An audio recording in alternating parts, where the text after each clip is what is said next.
Watching the only local news at 5:30. Fox 4 News starts now.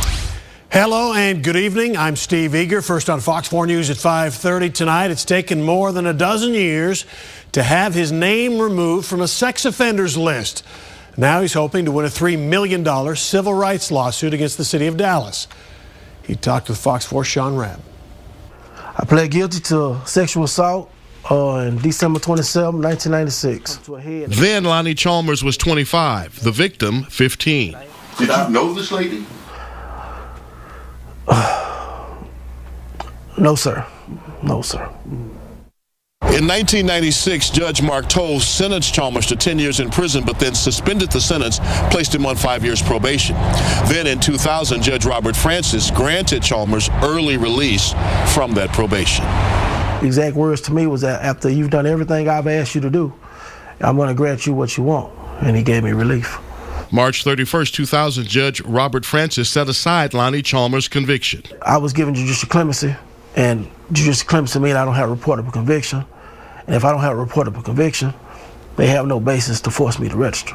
But Chalmers was required to continue registering and reporting at Dallas Police. I've been complying with registration requirements because I had to, but the whole entire time I've been challenging the whole situation in the courts. Chalmers filed lawsuits in both state and federal courts. 11 lawsuits later, he won and was removed from both the Dallas Police and DPS sex offender registries.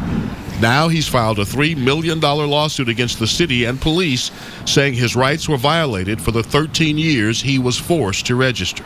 This would seem to be a civil rights violation of epic proportion. Attorney Chad Ruback not involved in this case. This definitely brings up some interesting constitutional issues. Attorney Victor Vidal, not involved in this case as well, sees it differently. The issue is not necessarily what he thinks should have occurred or should not have occurred, as much as what he's going to have to prove and the hurdles he's going to have to surmount in a civil rights case. Chalmers, who earned 4 degrees while on probation, says he does have some regrets. Not knowing how to follow the rules mandated by us by society, we grow up thinking we can do what we want to do, and I regret that.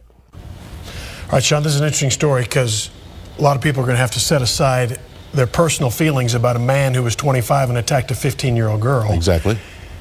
And think about what the law requires, right? I mean, because that guy's not going to have any fans among viewers. And I think, as it stands now, sex offenders have to register and re-register and stay in contact for a very long time. Well, no, it's for life. Yeah. But what happened here is that his case was, he was given deferred adjudication in 1996. And at that time, in Texas law, a judge had the right to, if you will, give someone judicial clemency or set aside their conviction, which is what happened in his case. The legislature realized that, and in 1999, lawmakers went back into session and they changed the laws around registering to prevent a judge from setting aside a conviction or giving someone that judicial clemency in a case where you have to register as a sexual offender.